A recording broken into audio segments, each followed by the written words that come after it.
October was surprisingly cool in Phoenix City.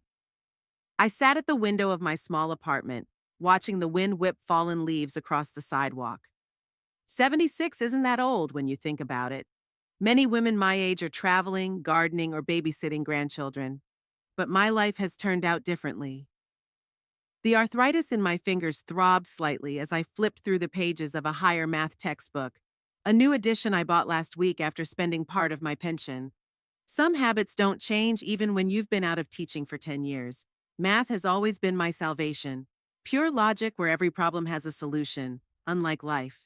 For 35 years, I taught Phoenix City kids how to solve equations and find the values of unknowns. Some students still kept in touch with me. Yesterday, Carol Dutton, now a manager at a local bank and once a shy girl from the second desk who was afraid of fractions, called. She promised to drop by next week, bring some home baking. I always enjoyed those visits. They reminded me that my life wasn't in vain. My gaze slid to the picture on the wall, my only son Niels and his wife Talia, a 3-year-old snapshot from their wedding. Niels took after me, the same deep-set dark eyes, the same stubborn chin. Talia was his exact opposite, blonde, round-faced, with a perpetually disgruntled expression. The phone rang, interrupting my thoughts. Mom? It's me. Niels's voice sounded unusually excited. Talia and I are coming over tonight, okay? Around 6. I couldn't hide my surprise. Usually my son called once every 2 weeks and visited once a month, and that was on my initiative. Is something wrong? No, we just want to visit you. Don't cook anything, we'll bring dinner. He disconnected before I could ask him anything. That's strange. Niels and Talia never spoiled me with spontaneous visits. They usually showed up when they needed something, money for a new TV, help with tax returns, or my signature on some paperwork. I sighed and put the book down. I needed to clean myself up before they arrived. I'd never been a beauty, but I'd always taken care of myself. I cut my gray hair, once dark brown, into a short bob. It was easier to maintain. I didn't try to hide my wrinkles. They were honestly earned through years of laughter, worry, and reflection. My eyes, as my students used to say, still had a spark of curiosity and insight. I put on a light blue blouse and navy blue pants, my favorite going-out outfit, and put on some lipstick and blush. Not for Niels and Talia's sake, for my own. A man should respect himself even if others don't. The doorbell rang at 6 sharp. Precision is another trait Niels inherited from me. Mom? He hugged me and I smelled expensive cologne. A new one. Not the one he'd used before. You look beautiful.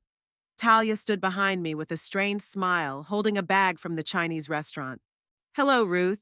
She never called me mom or mother-in-law, always only by my first name, like we were just acquaintances. Come in. I stepped aside to let them into the apartment. Niels looked around with a new expression, almost condescending. Mom, you still haven't replaced that old furniture, have you? We told you we'd help you choose something modern. I like my furniture, I replied calmly. It's comfortable and knows all my habits. Talia snorted, setting the containers of food on the table. It smells good, I said, trying to lighten the atmosphere. We sat down to dinner, and I couldn't help but notice the new watch on Niels's wrist, obviously expensive, with a metal bracelet and a blue dial. Talia was wearing a pendant necklace that I hadn't seen before either. Strange for a couple who'd complained about financial difficulties only 2 months ago and asked me for a loan of $300 to fix their car. How are things going at work? I asked Niels, putting some rice and chicken on my plate. Great, he glowed. You know, the bank really appreciates me. They've recently raised the loan limit so I can approve up to $500,000 on my own. That's great, I smiled. Niels had been a loan officer at Phoenix Financial for 5 years. Not a bad job, though not the career I dreamed of for my son when I'd paid for his college education. What about you, Talia? Still at the supermarket?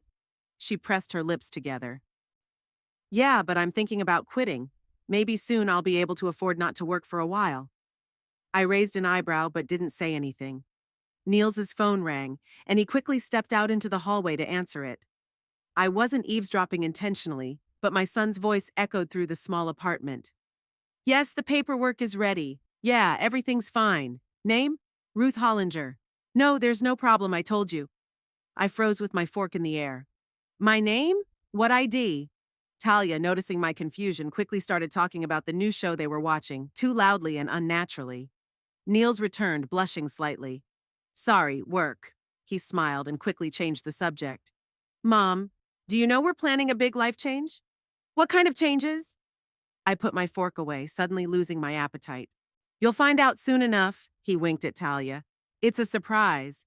But I can tell you that we might need your help, just technically. What kind of help? I'm tense.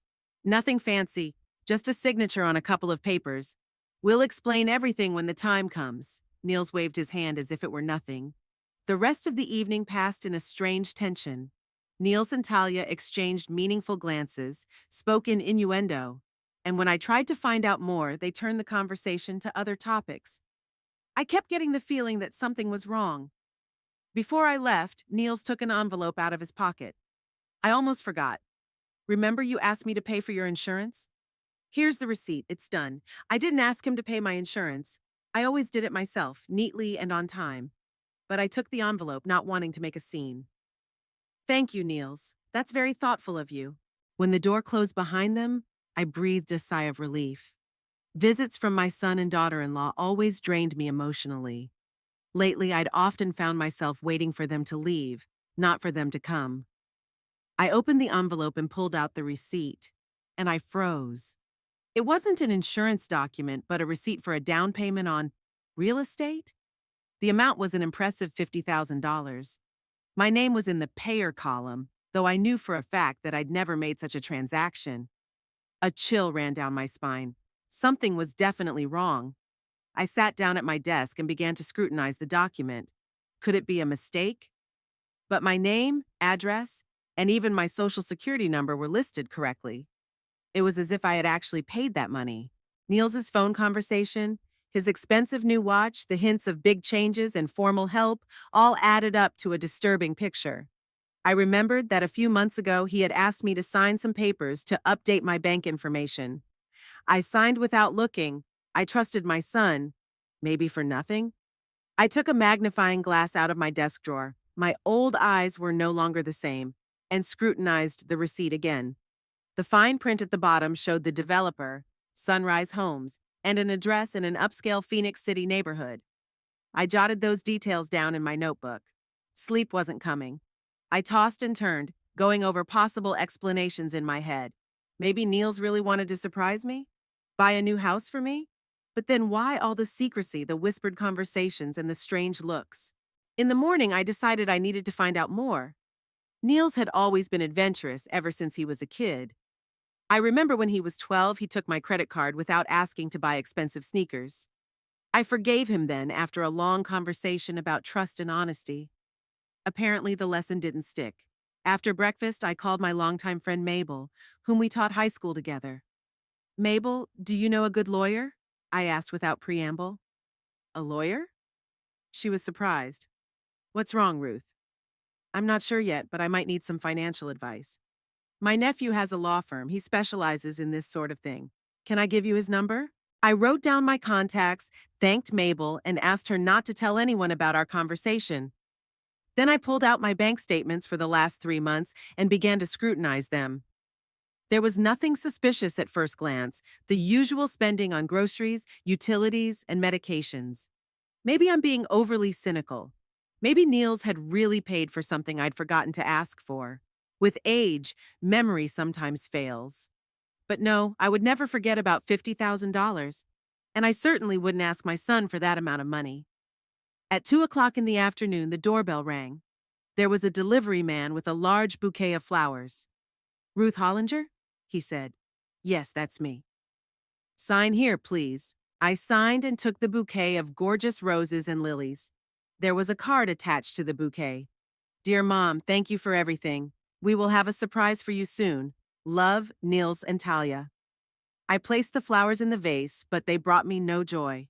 Something about the gesture felt fake, as if my son was trying to placate me before something unpleasant.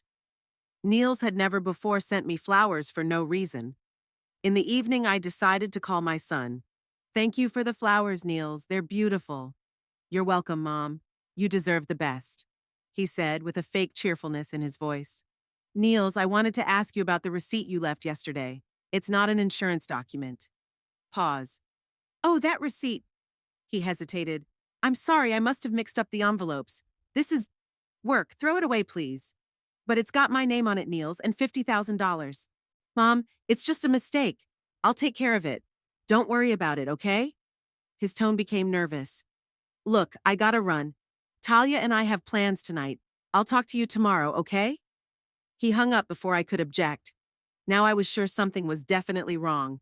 Niels had never been a good liar. Even as a kid, I could always tell when he wasn't telling the truth.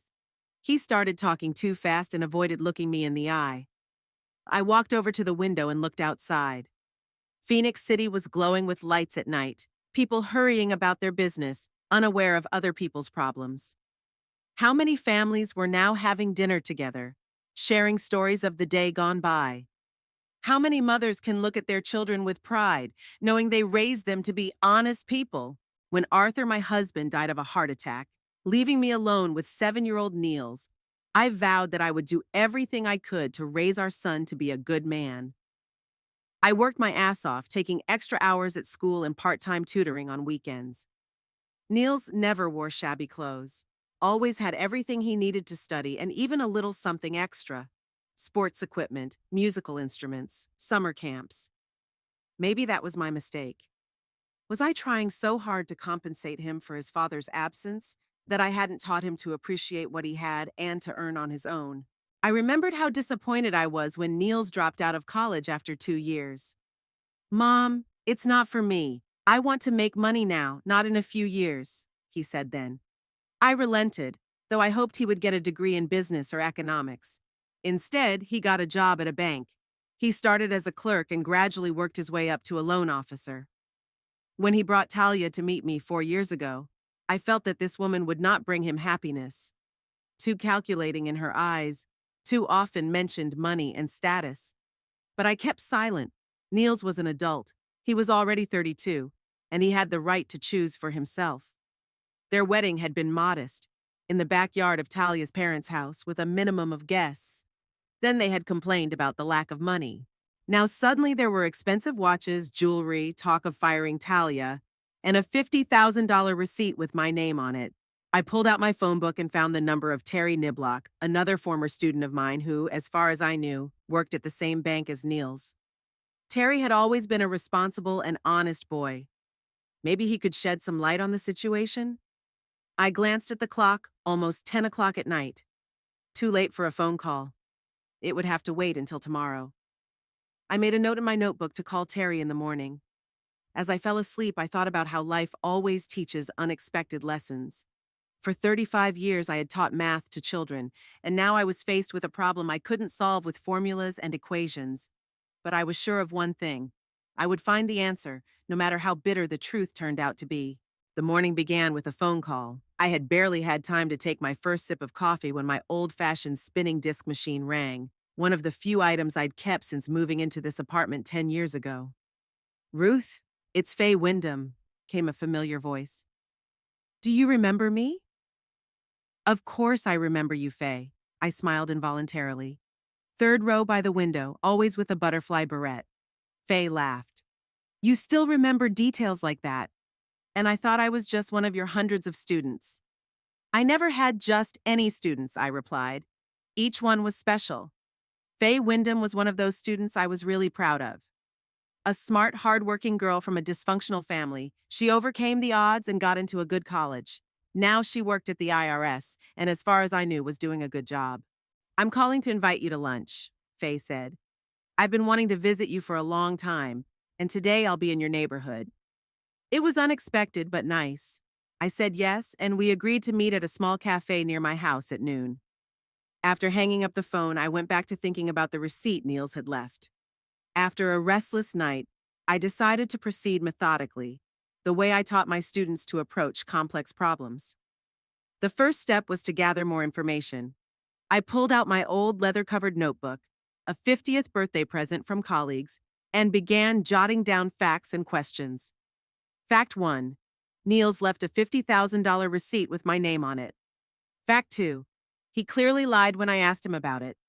Fact 3. The phone conversation mentioned my name in the context of some documents. Questions. What was this payment? Where did the money come from? Why my name? I carefully wrote down the address on the receipt and the developer, Sunrise Homes. Perhaps I should have started there. At 11:30, I left the house. The day was clear but cool. I put on my navy blue suit, the same one I'd once worn to parent-teacher conferences. It still fit pretty well, though it had gotten a little looser over the years. The Morning Star Cafe was only 2 blocks from my house, a small, cozy establishment where mostly locals gathered. I arrived a little early and chose a table by the window. Faye showed up exactly at noon. Punctuality was another trait I appreciated about her. She had changed since the last time I'd seen her, shorter hair, a business suit instead of jeans, thin-rimmed glasses. But her smile was still the same, open and sincere. Mrs. Hollinger. She hugged me. You haven't changed at all. And you've learned to lie beautifully, I smiled back. And please call me Ruth. You haven't been my student for a long time. We ordered a salad for me, a sandwich for Faye, and began to exchange news. She talked about her job, her recent promotion, how she was applying the math skills I'd taught her to analyze tax returns. And how's your son? Niels, right? Faye asked when the food arrived. I hesitated to answer. Should I share my suspicions? But if not with Faye, then with whom? Besides, working at the IRS, she might have access to information that would help me understand the situation. Faye, I lowered my voice. I need your help. As a former teacher and just someone in a difficult situation. I told her about Niels and Talia's strange visit, about the overheard phone conversation, about the large receipt. Faye listened attentively, not interrupting, only occasionally asking clarifying questions. And you think Niels could have used your name for some financial transactions without your knowledge? She asked me when I had finished. I don't want to believe it, but all the facts point that way. I sighed. I need to know if there were any large transactions or, heaven forbid, loans registered in my name. Faye frowned. What you're asking? It's not exactly legal, Ruth. I can't just look into people's financial transactions without an official request. I understand. I touched her arm. I'm not asking you to break the law. I'm just asking you to tell me what to do, where to go, what to do. Faye thought for a moment, then pulled a notepad and pen out of her bag. Here's what I can suggest, she began to write. These are the contacts of someone I know at the credit bureau. You can request your credit history officially as an individual. That's your right. Tell him it's from me. He'll speed up the process. I gratefully took the sheet. Thank you, Faye. One more thing, she lowered her voice. Off the record, I can check to see if any new properties have been registered in your name. It's part of my job to monitor property tax liabilities. That would be very helpful. Give me a couple of days. Faye squeezed my hand. And Ruth, be careful. If your suspicions are correct, this could be a serious fraud. We finished lunch, exchanging promises to keep each other informed. Returning home, I felt a little better. At least now I had a plan of action. That evening, as I was getting ready for bed, the phone rang. It was Faye, and her voice sounded worried. Ruth, I found something, and it's unpleasant. I sat on the edge of the bed, clutching the phone. Go ahead, Faye. There's a mortgage loan in your name, $450,000, Phoenix Financial, the bank where Niels worked. I felt the room start to spin. When? Was all I could ask. 3 weeks ago, and the first payment had already been made, $50,000, the one you saw the receipt for. I closed my eyes, trying to breathe steady. So it's true. My son had used my name to take out a loan, a huge loan that I could never pay back. Ruth, are you all right? Faye's voice brought me back to reality. Yes. I swallowed the lump in my throat. Thank you, Faye. That's, important information. What are you going to do? Talk to the people at the bank for starters. Maybe there's some kind of mistake. We both knew it wasn't a mistake, but Faye didn't argue. Be careful, Ruth, and keep me informed. I couldn't sleep for a long time after that conversation. My thoughts revolved around the same question. How could Niels do this? How could he jeopardize my financial security, my reputation, my future? In the morning, I decided to take action. Putting on my best suit and styling my hair more neatly than usual, I went to Phoenix Financial. It was a large, modern bank downtown with a glass facade and marble floor in the lobby. I walked up to the information desk. "Good morning. I need to speak to someone about my mortgage loan." The young woman behind the counter smiled. "Of course. Your name?" "Ruth Hollinger." She checked something on the computer. Yes. Your loan officer is Niels Hollinger. Would you like me to get him for you?" "Actually, I'd rather talk to someone else," I said. "Niels is my son, and I would like some independent counseling." The woman looked surprised but nodded. "I see. Then you'd better talk to Mr. Niblock. He works with mortgages too. Just a moment, please." She made the call, and a few minutes later, a young man in his 30s with a friendly face came to the counter. "Mrs. Hollinger?" He held out his hand. "Terry Niblock. What can I do for you?" I looked at him carefully. There was something familiar about that face. "Terry Niblock?" I asked him again. "Didn't you go to Phoenix City High School in the early 2000s? His eyes widened. "Mrs. Hollinger? You were my math teacher." He was genuinely excited. "I can't believe it. I didn't recognize you at first." "But I remember now," I smiled. "Second row, right side. Always solved problems in an unconventional way." Terry blushed with pleasure. "You remember, this is so nice. Let's go to my office where we can talk in peace." He led me across the hall to a small but cozy office and invited me to sit down. "Now, what can I do for you, Mrs. Hollinger?" I decided to be blunt. "Terry, I need information about a loan that was recently made in my name. A loan for $450,000. His face got a little tense. "Oh, that loan. Yes, I know about it. Your son—" He hesitated. Niels was on the case. "The problem is, Terry, I didn't apply for that loan. I didn't sign any paperwork." There was silence. Terry was clearly uncomfortable. "Mrs. Hollinger, that's a serious statement. Are you sure?" "Absolutely." I looked him straight in the eye. "Terry, I know I'm asking you to break the rules, but I need to see the paperwork on this loan. I need to know what's going on." He hesitated, drumming his fingers on the table. "I'm not supposed to do this without an official request." "Terry," I leaned forward, "remember when you failed that algebra test in 10th grade? You thought it was the end of the world. But I gave you a chance to retake it because I knew you could do better. I believed in you then. Believe in me now. It's important." He took a deep breath, then nodded. "Good. Just give me a minute." Terry left the office and returned a few minutes later with a folder in his hands. "Here are your loan documents." He placed the folder on the desk. "I have 10 minutes before they start looking for me for a meeting. Go through them quickly." I opened the folder and started looking through the documents. The loan application, the credit assessment, the contract. It was all in my name, and everywhere there was a signature that looked like mine, but wasn't mine. Someone had tried very hard to imitate my handwriting, but I could tell the difference right away. The T was not written the way I normally write, and the signature lacked the characteristic stroke I always use to end my name. "That's not my signature," I showed Terry. "Look at it carefully. I can provide any document with my real signature for comparison." Terry studied the signature, then nodded. "I can see the difference. And frankly, I'm not surprised." "What do you mean?" He looked around as if checking to see if anyone was eavesdropping, then lowered his voice. "Niels had been acting strange lately, bragging about spending a lot of money, talking about some lucrative business, and there were other cases. Questionable transactions, documents with missing signatures that he promised to deliver later. Nothing that I could officially dispute, but, I started watching him. I felt the color of shame flood my face. Not only had my son deceived me, but he was probably breaking the rules at work.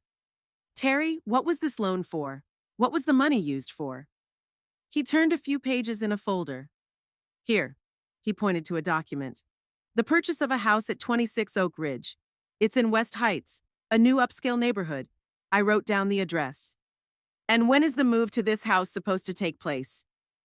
Terry went through the paperwork again.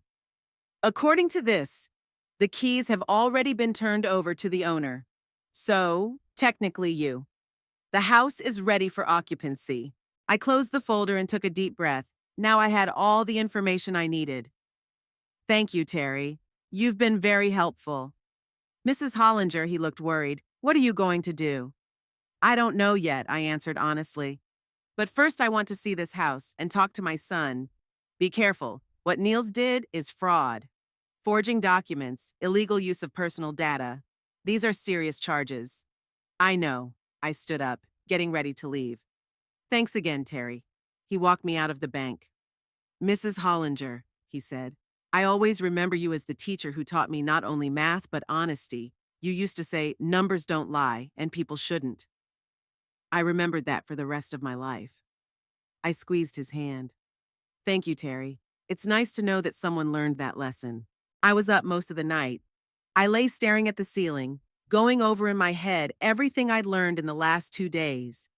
Every time I thought about Niels forging my signature, about the big loan in my name, a wave of anger washed over me. By 5 in the morning, I had made my decision. There was no point in waiting. I had to act immediately before my shock was replaced by indecision, before maternal love took over my sense of justice. After taking a shower and drinking a cup of strong coffee, I put on my strictest suit, a dark gray one with an impeccably ironed white blouse. This outfit always gave me confidence, even when I had to deal with the most difficult parents and school administrators. In my bag, I put a notebook, a pen, a small camera, an old model I rarely used, but it would come in handy today, and the receipt Niels had left behind. If proof of his machinations were needed, I would be ready to collect it. It was only 6:30 in the morning when I left the house. The streets of Phoenix City were just beginning to wake up. A few early birds were scurrying to work. Bakeries were opening their doors, letting out the aroma of fresh bread. On another day, I might have stopped to buy a roll, but today I had no appetite. I caught a cab on the corner, a luxury I rarely afforded myself, but today every minute counted. Oak Ridge, 26. West Heights, I said to the driver, an older man with a gray beard. Wow, he whistled. This is a swanky neighborhood. Visiting rich relatives? Something like that, I answered evasively. I stared out the window the whole way, watching the scenery change from my humble neighborhood of apartment buildings to more and more expensive and well-maintained neighborhoods. Phoenix City had always been a city of contrasts, but in recent years, the gap between the poor and rich neighborhoods had become even more pronounced. The cab pulled up in front of a beautiful 2-story modern-style mansion. I paid the driver, leaving a generous tip of small extravagance on a day that would change my entire life. Have a good day, ma'am, the driver smiled, looking at me with slight bewilderment. I probably didn't look like a typical guest in such a luxurious home. Thank you, I replied, realizing that niece was the last thing this day could be. I stood in front of the house, looking at its facade. The large windows, the spacious veranda, the manicured lawn, everything screamed money and status. Money that Niels and Talia never had. Money they were determined to get by using my name. Outside the house was a van with a cleaning company logo on it, so there were people inside. Maybe Niels had hired cleaners to get the house ready for the final move. I took a deep breath and headed for the front door. Knocked. No answer. I knocked again, harder. The door was slightly ajar, probably not fully closed. Is anyone there? I called out, peering inside. The sounds of a vacuum cleaner running and muffled voices came from deep inside. I decided to go in. After all, it was technically my house. The loan was in my name. The hall was spacious, with a high ceiling and marble floor. To the left was the living room with new furniture, still in its protective film. To the right was the dining room, with a huge dining table for at least 12 people. Who was a table like that for? Niels and Talia had almost no friends, and they rarely invited anyone over, even for a barbecue at their rented house. I climbed the wide staircase to the second floor. The sounds of cleaning were louder. Apparently, the workers were working on the bedrooms. I picked a door at the far end of the hallway, hoping no one was there. It turned out to be an office, a small room with a desk, bookshelves, empty for now, and a leather chair. There was a new computer on the desk and a stack of folders next to it. I closed the door behind me and walked over to the desk. The first folder contained the deeds to the house, the purchase agreement, the deed of conveyance, the insurance policy. Everything was in my name, with a forged signature everywhere. In the second folder, I found the bank documents, the same loan agreement Terry had mentioned. $450,000 for 30 years. The monthly payment was almost $2,000, a sum well in excess of my pension. But the most shocking thing was in the third folder. There were copies of my personal documents: passport, driver's license, social security card, health insurance, even my bank statements for the last 6 months. How did Niels get all this stuff? Had he gone through my things while I slept or was away from home? I felt nausea rise to my throat. This wasn't just fraud.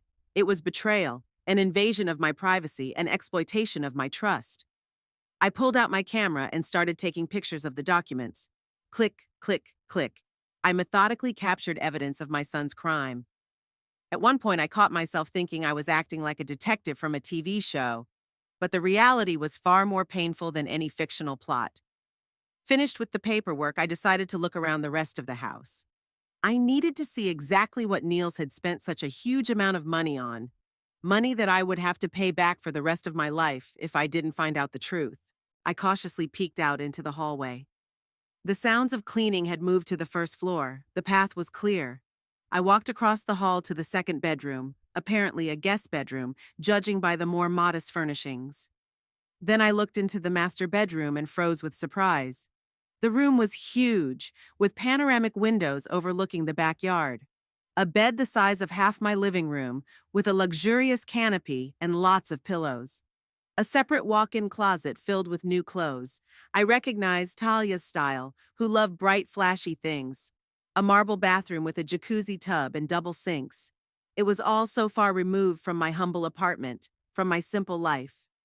I had never aspired to luxury, always believing it was more important to have honestly earned bread than undeserved cakes.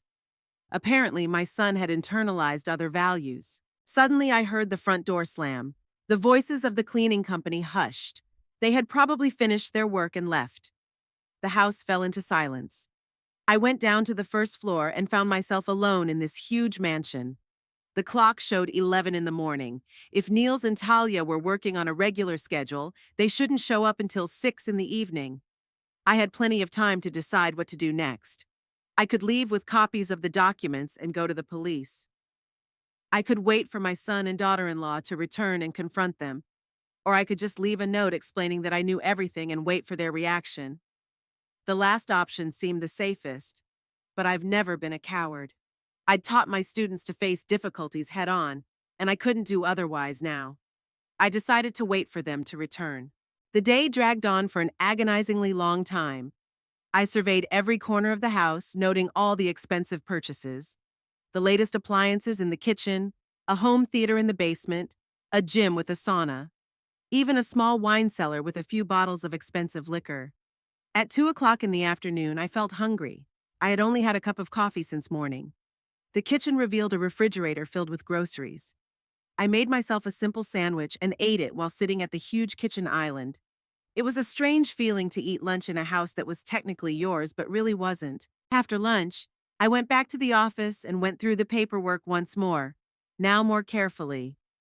In the bank statements, I noticed several large transfers to Niels's account over the past few months. Bonuses from the bank for attracting large clients. He probably wasn't just using his official position to arrange a fake loan in my name. Time was running out. I leafed through the glossy magazines left on the coffee table in the living room, looking out the window at the neighboring houses where similarly wealthy people lived. I wondered how many of them had gotten their houses through honest labor and how many through deceit. At 5:30, I heard the sound of a car pulling up. Looking out the window, I saw Niels's black sedan parked in the driveway.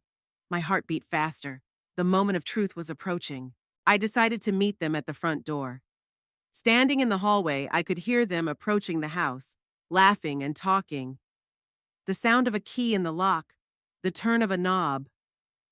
The door opened and Niels and Talia appeared on the doorstep, laden with supermarket bags and a box containing a bottle of champagne. They were so engrossed in their conversation that they didn't immediately notice me. "And then we can invite the Morgans next week," Talia said. "They'll die of jealousy when they see our new—" She stopped halfway through when she saw me. Her eyes widened, her face paled. The box slipped out of her hands and fell to the floor with a loud thud. Luckily, the bottle didn't break. "Oh, you didn't expect to see me?" I said those words calmly, almost with a smile, though I was seething inside.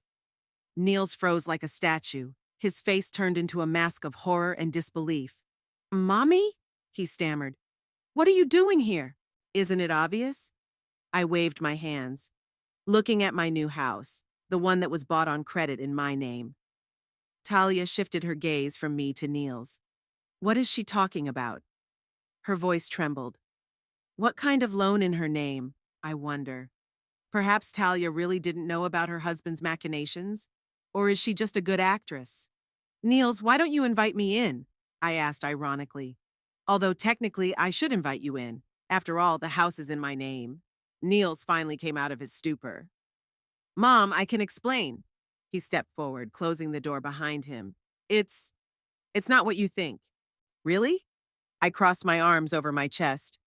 "I think you used your position at the bank to make a loan in my name without my knowledge. You forged my signature on documents, used copies of my personal information, and bought this house for you and Talia. Which of these is not true?" Talia dropped the remaining packages and turned to her husband. "Niels, is this true? Did you make the loan in your mother's name?" Niels looked like a cornered animal. "Yeah, I was going to pay off the loan myself," he said quickly, nervously. "Mom, I swear you wouldn't even know about it. I just couldn't get that much money in my own name. I don't have enough income and a bad credit history." "So you decided to put your mother in harm's way?" I tried to keep my voice steady, but my voice was trembling. "Do you realize that if you couldn't pay that loan, the bank would come after me? I would have lost everything, my apartment, my savings, my reputation. That wouldn't have happened." Niels raised his voice. "I've thought of everything. I have a good job, I get bonuses." "Bonuses for what, Niels?" I interrupted. "For attracting clients or for making fictitious loans?" He fell silent, caught in a lie. Talia, who until that moment had been shifting her gaze from me to Niels, suddenly exploded. "You told me that your mother agreed to help us buy a house," she shouted, pointing her finger at Niels' chest. "You said she signed all the papers and is happy for us."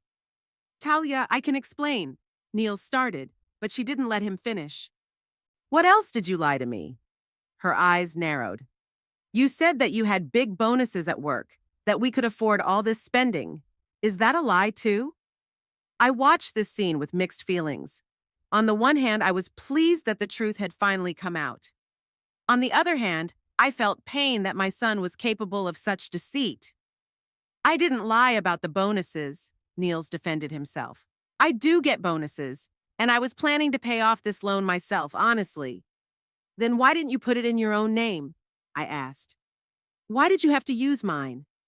"I already told you, I have a bad credit history."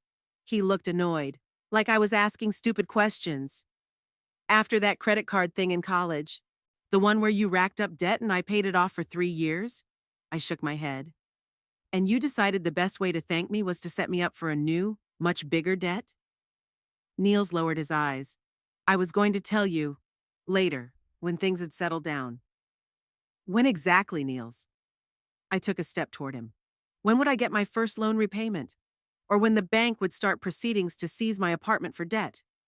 Talia, who until that moment had been angry with Niels, suddenly turned to me. "Look, Ruth," she tried to speak calmly, though it was obvious that she was panicking. "I swear I didn't know anything about this.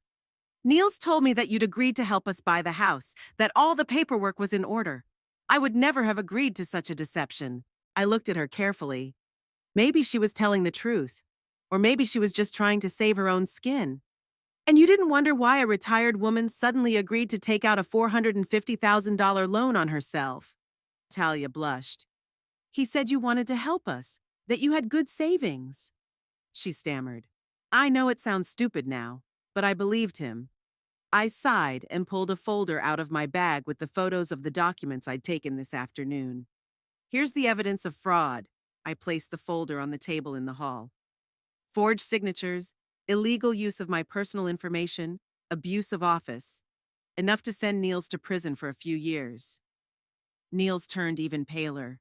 "Mom, you won't do this." His voice sounded both pleading and threatening. "You won't send your only son to prison." "Why not?" I looked him straight in the eye. You weren't afraid to set your only mother up for financial ruin. I was going to pay off that loan myself. He was almost shouting. Why can't you understand? What if you'd lost your job, or got sick, or just decided it was too burdensome to pay off the loan? I shook my head. Niels, you've always taken the easy way out, always passing the buck to others. I'd hoped it would go away as I got older, but I guess I was wrong. Talia suddenly burst into tears. What's going to happen now? She looked at me and Niels through her tears. Will we lose the house? Will Niels go to prison? I felt a prick of pity for this woman. Perhaps she really was a victim of deception like me. It depends on what you decide to do next, I answered, trying to sound calm and rational, and how sincerely you repent of what you've done. The morning was overcast. Heavy gray clouds hung over Phoenix City, as if nature itself had decided to emphasize the drama of the situation. I was sitting at a huge dining room table in a house that I owned but had bought by fraud. Across from me were Niels and Talia. We were silent, staring into our coffee cups. No one wanted to start a conversation. After last night's shocking revelation, we were emotionally drained. Niels suggested I stay the night in the guest bedroom, and I agreed. It was a long drive to my apartment, and I needed to conserve my energy for tonight's conversation. I spent the night thinking about how we'd gotten to this situation. Where had I gone wrong in raising my son? When did he become a person capable of such deception? What am I supposed to do now? Finally, I decided to break the long silence. We need to decide what to do next, I said, setting the cup aside. I have two options, to report the fraud to the police or to find another solution. Niels flinched when he heard the word police. He looked terrible, pale, with eyes red from sleeplessness, with 2-day stubble. Mom, please, his voice was hoarse. Don't go to the police. It would ruin everything. My career, my life. I can make things right. How? I asked calmly. The loan's already taken out. The money's spent. The house is bought. I'll pay it off myself, just like I planned, Niels said quickly, feverishly. You won't even notice it exists. I'll transfer the money to your account every month on time. What if you lose your job or get sick or just decide it's too burdensome? I shook my head. Niels, the problem isn't just money. You committed a crime. You forged my signature, used my name without authorization. You abused your position at the bank. Talia, who had been silent until then, suddenly spoke. I still can't believe you did this. She looked at her husband with undisguised contempt. You deceived not only your mother, but me as well. You told me that Ruth had agreed to help us, that she had signed all the papers willingly. I was going to tell you the truth later, Niels muttered, not looking at his wife. When exactly? Talia's voice grew louder and louder. When we get arrested for fraud? Or when your mother ends up on the street because of your loan? No one would be on the street. Niels slammed his fist on the table. I was in control. I have a good salary. I get bonuses. What exactly do you get bonuses for, Niels? I interrupted. For bringing in clients? Or for making fictitious loans? He stopped talking, and I saw in his eyes what I'd feared. Guilt. So my suspicions were correct. My son didn't just make one fake loan in my name. He did it systematically. How many other such operations have you done? I asked quietly. Niels lowered his head. It was the first time with a loan of such a large sum, he muttered. Before, it had been small loans that I'd paid off quickly. In whose names? I could feel the nausea rising in my throat. Bank customers, people who rarely check their accounts, Niels said in a whisper. Older people mostly. Talia let out a sound like a strangled scream. Oh my God, Niels, you're a criminal. She moved away from him as if he was contagious. You've been stealing money from the elderly. I wasn't stealing, he defended himself. I took loans and paid them back. Nobody lost anything, except their trust and peace of mind, I said bitterly. You used the bank's most vulnerable customers for your fraud. Niels covered his face with his hands. I just wanted a better life for us. A house, a car, an opportunity for Talia not to work. What other people have.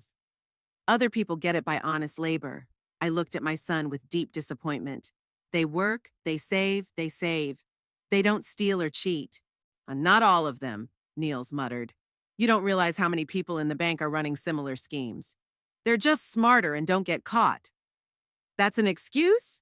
Talia jumped up from her chair. Everybody does it. Why can't I? You're like a child, Niels. 36 years old and you're reasoning like a teenager. And you. He stood up too, pointing his finger at his wife.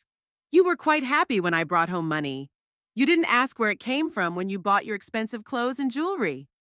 Because you said they were bonuses. Legitimate, honestly earned bonuses. They stood across from each other, red with anger, ready to at each other's throats. I watched this scene with growing bitterness. My son had turned into a man I neither knew nor respected. A man who looked for easy ways, who cheated, who shifted blame to others. And his marriage seemed to be all about money and mutual deceit. That's enough, I said firmly. Sit down, both of you. We must decide what to do next. To my surprise, they obeyed. Maybe the habit of obeying the teacher's tone was something they had kept from childhood. Niels, I turned to my son. What you've done is a crime, and more than one. You deserve to be punished. He lowered his head without objecting. But I don't want to see my son in prison, I continued. Not because I don't think you deserve it, but because I don't think it will make you a better person. Niels looked up at me hopefully. Thank you, Mom. Don't thank me yet. I held up my hand. I have conditions. First, the house must be sold immediately. The loan must be paid off in full with all the interest. But we just moved in, Niels protested. And lose money on the deal? That's out of the question. My tone left no room for argument. Secondly, you're quitting the bank. Today. But how will I pay the loan without a job? Niels looked panicked. You'll find another job. An honest job, I was adamant. And thirdly, you'll confess your fraud to the bank's management. Niels turned even paler. I'll be arrested. Not necessarily, I shook my head. If you confess voluntarily, return all the illegally obtained funds and agree to cooperate, the bank may prefer to settle the matter without involving the police. They don't want a scandal. And if I don't? Niels's voice was shaking. Then I'll go to the police myself. I looked him straight in the eye. With evidence. And I'll insist on the maximum punishment. There was silence. Niels looked at me in disbelief, as if he couldn't tell if his mother was really capable of such a thing. But in my gaze, he must have seen determination. I wasn't bluffing. You don't have a choice, Niels, Talia intervened. Ruth is right. We have to sell the house and pay off the loan. It's the only way to make things right. Niels looked at his wife for support, but found only cold condemnation. Are you against me too? He asked bitterly. I'm against your actions, Talia answered. You betrayed my trust. You deceived your mother. You committed financial crimes. I don't know if I can ever trust you again. I saw how those words hit Niels. He hunched over, as if an invisible weight had been placed on his shoulders. All right, he said at last. I'll do as you say. Sell the house, resign from the bank, confess everything, and return all the illegally obtained funds, I added. But I don't have that kind of money. He threw up his hands. Everything was spent on the down payment for the house, furniture, repairs. So you'll sell the car, the jewelry, everything you bought with that money, I was adamant. And you'll pay the rest from your salary at your new job. Niels lowered his head in a sign of surrender. Whatever you say, Mom. I got up from the table. I'll call Terry Niblock at your bank. He knows the situation and I think he can help us resolve it with minimal loss. Terry knows? Niels looked shocked. How? I met him yesterday before I came here, I explained. He showed me the loan documents, and from what he said, he suspected you of fraud for a long time.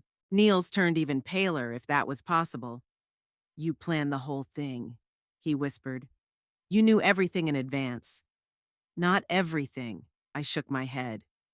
But enough to know that my son had turned into someone I didn't recognize. I pulled out my phone and dialed Terry's number I'd written down yesterday. He answered after the third ring. Terry Niblock here. Terry, this is Ruth Hollinger. I have some news. I briefly explained the situation, that Niels had confessed to the fraud, agreed to sell the house and return the illegally obtained funds.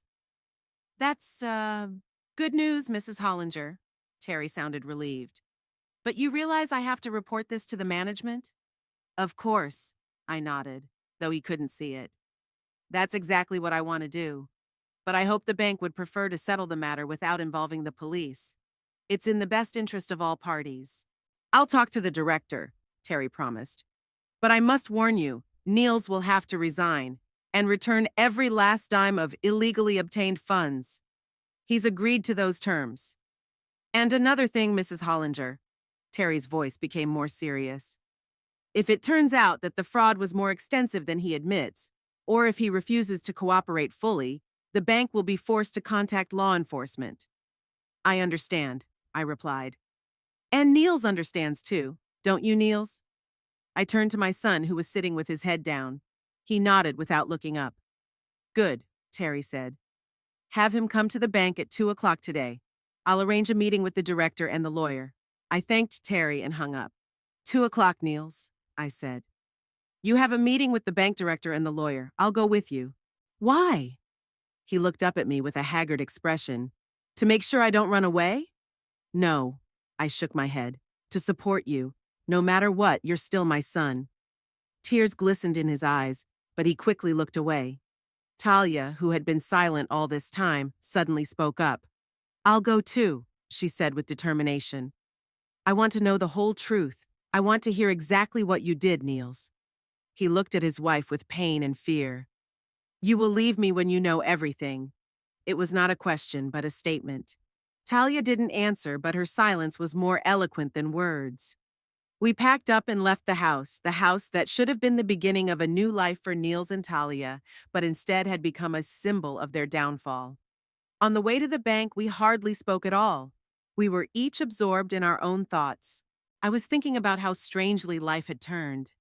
Just a few days ago, I was just an old retired teacher living a quiet, measured life. Now I was on my way to the bank to help my son avoid jail for financial crimes.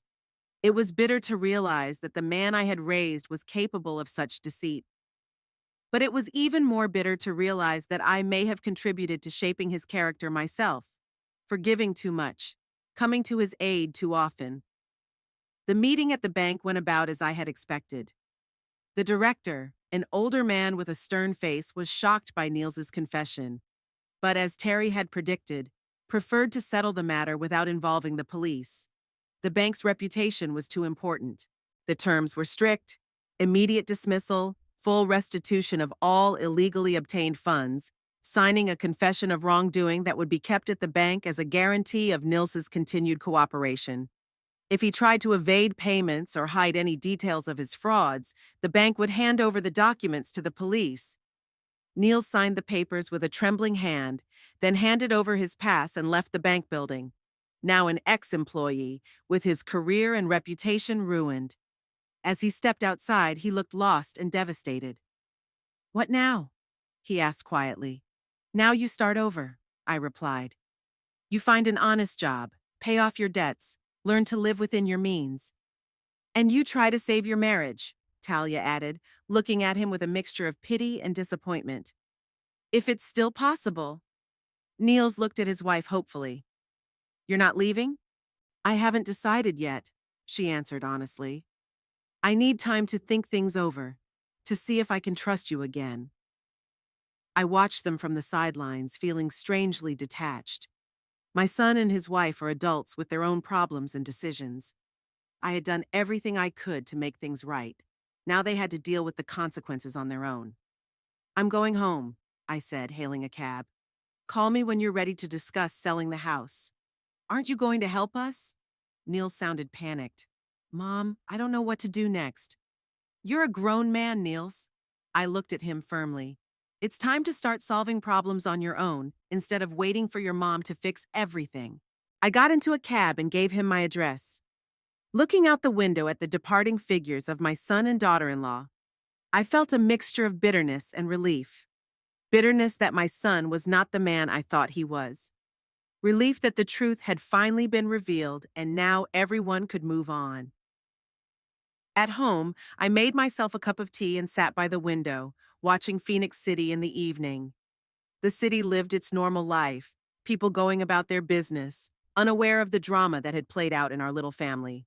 The phone rang around 8 o'clock in the evening. It was Terry. Mrs. Hollinger? I just wanted to see how you were doing. Thank you, Terry. Yep, doing okay, I said honestly. You did the right thing. His voice sounded confident. A lot of people would just turn a blind eye, especially when it comes to their own son.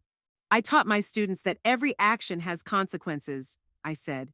It would be hypocritical not to apply that rule to my own son. You're an amazing woman, Mrs. Hollinger, Terry said with genuine admiration. If you need anything, anything at all, just give me a call. I thanked him and hung up. Then I pulled an old photo album out of my desk drawer and began flipping through the pages.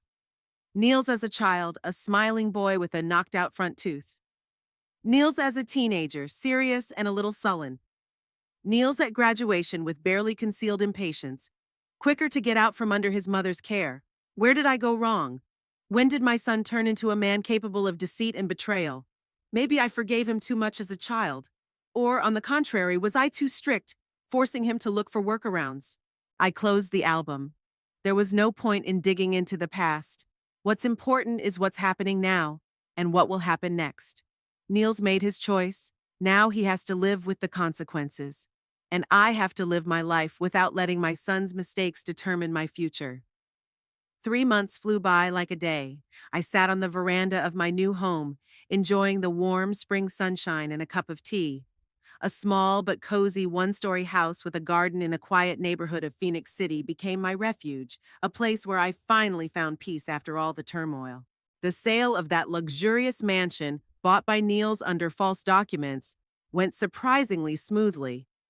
Terry Niblock, true to his word, helped to organize the deal so that we were able to repay the loan with minimal losses. Of course, we had to sell the house for less than its market value. Buyers feel the desperation of sellers, as sharks smell blood. But the main thing is that this story ended, and my name was no longer associated with the fraudulent loan. Moreover, the bank, trying to avoid a public scandal, paid me compensation for moral damages. Not a huge sum, but enough for me to afford this small house. The bank director personally apologized for the actions of his employee and assured me that this would not happen again. They strengthened the system of checking documents and introduced additional control measures. I felt no gloating at Nils's fall, only sadness and disappointment. My son had lost everything: his prestigious job, his dream home, and now his wife. Talia filed for divorce almost as soon as the deception was discovered. She couldn't forgive the betrayal, and I understood. Trust is a fragile thing. Once broken, it rarely fully recovers. Niels was now working for an insurance company as a junior agent. With his background in finance, he could have qualified for more, but rumors of his dismissal from the bank had spread throughout the city, and many doors had closed to him. His salary was modest, most of it going to pay off the bank, reimbursement for illegally obtained funds. He moved into a small apartment on the outskirts of town, and as far as I knew from mutual acquaintances, he had deteriorated. He was gaunt and drinking. I did not feel satisfaction from his suffering. But there was no pity either. He had made his choice, he had deliberately deceived himself, and now he was paying for his actions. It was a lesson he had to learn. The ringing of the doorbell interrupted my musings. Elizabeth Gray, my former high school colleague, stood on the doorstep with a large basket of homemade cookies. "Ruth, you look beautiful." She hugged me with genuine warmth. "This house is clearly doing you good." "Come in, Elizabeth," I smiled as I led her into the house. Everyone was already gathered in the living room. Every Wednesday, I invited my former teacher colleagues and some of my former students, the ones I'd kept in touch with over the years. We drank tea, discussed books, shared news, and just enjoyed each other's company. Gradually, these meetings turned into a kind of support club for the elderly of the neighborhood. Many of us lived alone, and such companionship was invaluable. Already sitting in the living room were Mary Baker, a former literature teacher, George Hopkins, a history teacher, Faye Wyndham, my former student and now an IRS employee, and Terry Niblock, who had suddenly become a frequent visitor to my home. "There's our hostess," Mary exclaimed as Elizabeth and I entered the room. "Ruth, Terry was telling us about his promotion. He's now the deputy director of the department." Terry smiled embarrassedly. "Just a little promotion. It's not a big deal." Don't be modest, I smiled as I poured the tea. It's a well-deserved recognition of your honesty and professionalism. After the story with Niels, Terry had really taken off. The bank director appreciated his integrity and promoted him. He was only 32 years old, but he already held a solid position and had good prospects. By the way, Ruth, Faye pulled an envelope out of her bag. I've brought the stuff I was talking about on tax relief for pensioners. I thought you might be interested. Thank you, dear. I took the envelope, touched by her concern. The conversation flowed freely and casually. We discussed the latest city news, the new book we had all agreed to read for the next meeting, the problems of education in modern schools. George, as always, complained about the decline in interest in history among the young, and Mary countered that her grandchildren, on the other hand, were very interested in the past, just in the form of historical movies and games, not textbooks. I watched them with a warm feeling in my chest. These people became my new family, a family I had chosen for myself, based on mutual respect and sincere affection rather than blood ties. After the guests left, I got busy preparing for tomorrow's lesson. A month ago, I started helping the neighborhood kids with math for free. At first, it was just one boy, Simon, who couldn't get the hang of fractions. Then his sister Louise joined him, then their friends. Now I had 5 regular students, and I was teaching them 2 lessons a week. It wasn't just a return to teaching, it was a return to myself. Back to the Ruth Hollinger, who had spent 35 years explaining the beauty of math to children, cheering their successes, supporting them in their failures. I felt needed, useful, alive again.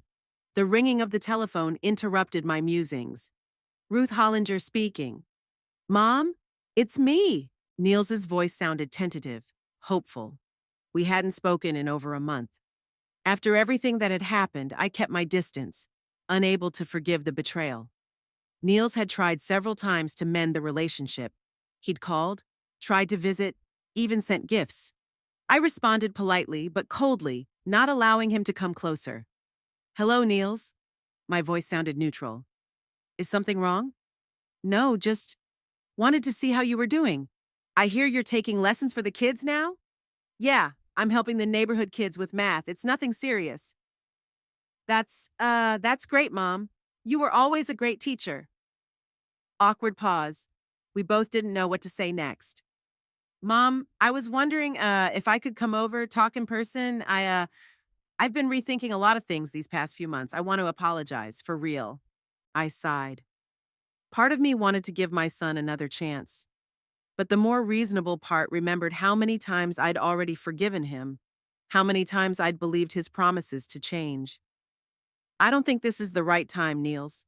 I'm very busy with these classes and club meetings. Please, Mom. There was desperation in his voice. I know I screwed up. I screwed up big time, but I'm your son, your only son. Yes, you are, I said calmly but firmly. And that's why I'm so hurt by what you did. You didn't just deceive me, Niels. You used me. You used the fact that I trusted you unconditionally. I know, Mom, and I'll never forgive myself for it. But I want to make it up to you. I want to earn your trust again. Trust isn't something you just snap your fingers at, Niels. It takes time, a lot of time. I understand that. That's why I want to start now. Please, Mom, give me a chance. I closed my eyes, feeling my heart break. A mother's love fought with my sense of self-preservation. Okay, Niels, you can write me a letter. Tell me everything you want to say. I'll think about it. A letter? He sounded disappointed. But I'd like to see you. The letter first, I was adamant. If you really want to repair the relationship, start by respecting my boundaries. Pause. Okay, Mom, I'll write to you. Thank you for the chance. After the conversation, I sat looking out the window at my little garden for a long time. Spring was in full swing, the apple trees were blooming, filling the air with a delicate fragrance. Life went on, despite all the upheavals and disappointments. The next day, I taught a lesson to my young students. Simon had finally mastered fractions and was proudly solving problems at the blackboard I had set up in the small room that had become a makeshift classroom. Louise struggled with the equations but never gave up, her stubbornness reminding me of me as a child. The other children were trying too. each to the best of their ability. I watched them with a warm feeling. That's the real satisfaction of seeing young minds light up with understanding, of overcoming difficulties, of growing self-confidence. No money, no prestige could compare with this feeling. After the lesson, when the children dispersed, I noticed the letter carrier at my fence. He waved at me and put some envelopes in the mailbox. Among the usual bills and advertising brochures, I found a thick, unstamped envelope. On it was handwritten, "To Mom, from Niels." He must have brought it personally, but he didn't dare to ring the doorbell. I took the envelope into the house and put it on the table without opening it. I wasn't ready to read it right now. First, I had to finish preparing for tomorrow's club meeting. I'd promised to do a presentation on the impact of math on art, a topic I'd always been fascinated by. In the evening, Carol Dutton, another of my former students, now a manager at a local bank, dropped by. She brought homemade baked goods, as promised the last time we spoke. "Mrs. Hollinger, your house is wonderful," she marveled as she looked around the living room. "So cozy, so you." "Thank you, Carol. And please call me Ruth. You haven't been my student for a long time." We sat at tea, discussing the latest news. Carol talked about her children, her work, her vacation plans. I listened with genuine interest, happy to hear about the successes of my former student. "And how is your son?" she suddenly asked. "You rarely talk about him." I hesitated to answer. Carol, unlike Terry and Faye, didn't know the whole story of the loan and the fraud. To her, I was just an elderly teacher who had recently moved into a new house. "Niels is going through a difficult time," I answered evasively. "Divorce, job changes. You know how it is." "Oh, I'm sorry." Carol looked genuinely upset. "If there's anything I can do to help." "Thank you, dear, but that's something he has to deal with on his own." I smiled softly. "Now tell me more about this project your daughter is working on. It sounds very interesting." After Carol left, I looked again at the envelope from Niels lying on the table. I took it in my hands, twirled it, even held it up to the lamp as if I could see the contents through the paper. What had he written? A sincere apology? Or another excuse and attempt to shift the blame? I remembered our marriage counselor we'd gone to when Niels was a teenager and we started having problems. "A toxic relationship remains toxic, even if it's a parent-child relationship," Dr. Lynch said. "Sometimes the best way to show love is to set healthy boundaries." I stared at the envelope for a long moment, then set it aside without opening it. Perhaps someday I'll be ready to read this letter. Perhaps someday I would find the strength to forgive Niels completely. But right now I had to protect myself, my newfound peace, my new life. I went back to preparing my presentation on math and art. The children were coming tomorrow, and I wanted to show them how the Fibonacci numbers manifest themselves in nature, how the golden ratio is used in architecture, how mathematical principles underlie musical harmony. My life took on a new meaning. I had a new family, though, people who valued me for who I was, not for what I could give them. I had a purpose: to share knowledge, to help others, to create a supportive community for those who needed it. And in this new life, there was no room for toxic relationships, even if they were with my only son. Maybe someday Niels will truly change. Maybe someday he'll realize that trust and honesty are more important than material goods. Maybe someday we can build a healthy relationship based on mutual respect. But until that day comes, I'm going to live my life, a full, rich, meaningful life, without regrets about the past or fear of the future. Just savoring every day, every meeting with friends, every moment when understanding lights up in a child's eyes. I looked at the picture on the wall, my graduating class of 2000. 28 young faces full of hope and plans for the future. Many of them still kept in touch with me, visiting, calling, writing letters. They grew up, became doctors, engineers, teachers, businessmen. They created families, gave birth to children. I couldn't help but feel proud of them, for the people they had become, for their achievements and successes, for their kindness and decency. Maybe that was my greatest accomplishment in life, not in my own son who chose to cheat, but in the hundreds of students I helped become better versions of themselves. In the impact I had on their lives through my example, my lessons, my faith in them. And now, in this new beginning, I continue to do the same. To teach, inspire, encourage. Not because I had to, but because I wanted to. Because it brought real fulfillment and meaning. The envelope from Niels remained on the table, unopened. I went back to my notes on Fibonacci numbers and the golden ratio, preparing for tomorrow's lesson. Life went on, and it was beautiful in its simplicity and authenticity.